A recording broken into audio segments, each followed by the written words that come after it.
هر څوک چې در سره هر وخت کې خندا کوي هغه ستا ضرور خیرخوا نشي کېدلی، او بل هغه څوک چې هغه تا ته هر وخت کې ستا تېروتنې په ګوته کوي او ستا نیمګړتیاګانې تا ته په ګوته کوي، نو هغه ستا دښمن نشي کېدلی.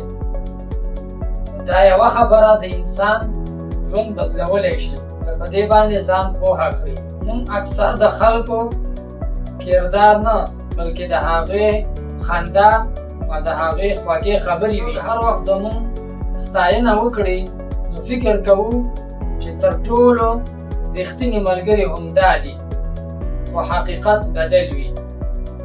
ځکه چې په زموږ ژوند کې بعض داسې خلک هم شته چې هغه زموږ سره صرف د هغه وخته پورې خندا کولی شي، صرف د هغه وخته پورې زموږ سره خوږې خبرې کولی شي، خو تر شا د هغې مقصد بدل وي. او بعضې خلک داسې وي چې هغه موږ ته ترخې خبرې هم کولی شي، زموږ سره زموږ نیمګړتیاګانې چې کوم دي هغه راته وایي، په هغې باندې موږ ارزي ته په هغه ټایم باندې خفه کېږو چې آیا دا زموږ کمزورۍ موږ ته ولې بیانوي، زموږ نیمګړتیاګانې موږ ته بیانوي. نو کېدای شي چې دا زموږ دښمن وي او دا زموږ سره بد کول غواړي، خو حقیقت کې داسې نه وي. کله ناکله به هغه انسان ستا دپاره ښه وګرځي کوم چې ستا دپاره ستا نیمګړتیاګانې بیانوي، تا ته ترخه خبره کوي، ستا د مستقبل دپاره تا ته یو ښه خبره کولی شي او هغه په تا باندې هغه ټیم کې ښه ونه لګي، خو وروستو به تا ته پته ولګي چې همدا انسان زما دپاره یو رښتینی ملګری و. او بل طرف ته نن سبا دا خلک ډېر زیات شوي دي چې هغه به ستا سره په ظاهري توګه باندې خوږې خبرې کوي، ستا سره به په هغه محفل کې خندا کوي، خو د هغه ستا نه د هغه وخته پورې دغه مطلب وي چې کله تا تر ټولو شاته پرېږدي او مقصد دا وي چې موږ د دې نه مخکې لاړ شو.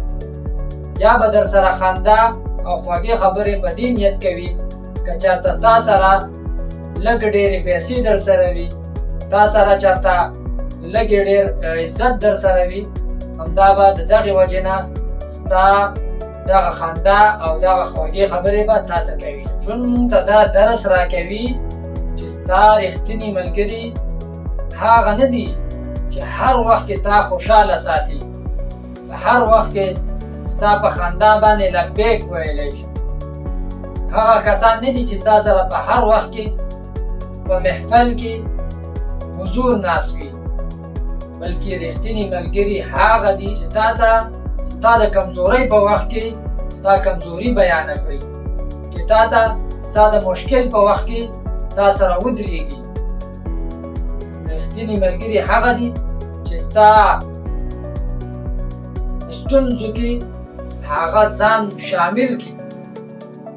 نو پوه شه چې همدغه رښتیني ملګري دي، او څوک چې ظاهري طور باندې ستا سره ناسته پاسته کوي نو هغه په امتحان کې پته لګي، هغه په ستونزو ټیم کې د مشکلاتو په ټیم کې پته لګي چې څوک په څونه اوبو کې دی، چې کله د باندې ستونزې راشي مشکلات دې راګیر کړي نو ستا حالات خراب شي، هغه شان پاتې نشي کوم چې هغې غوښتل، نو همدغه خلک به ستا د ژوند نه ورو ورو شاته کېږي، تا به پرېږدي، ستا سره به محفل پرېږدي، ستا سره به هغه خندا پرېږدي.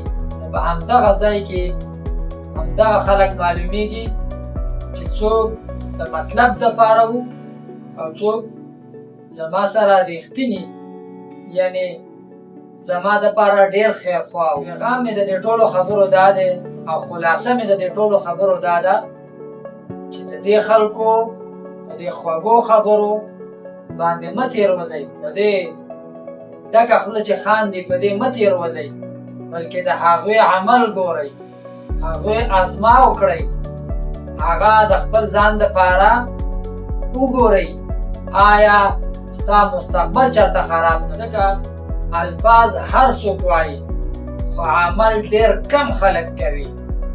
ځکه چې عمل یو لوی عبادت دی، یو ګران کار دی. کله ناکله یو سخت نصیحت د سلو خوږو خبرو نه غوره وي، ځکه چې په هغه کې ستا د راتلونکي وخت دپاره خیر موجود. او کله ناکله یوه خاموشه مرسته له د زرو وعدو غوره وي.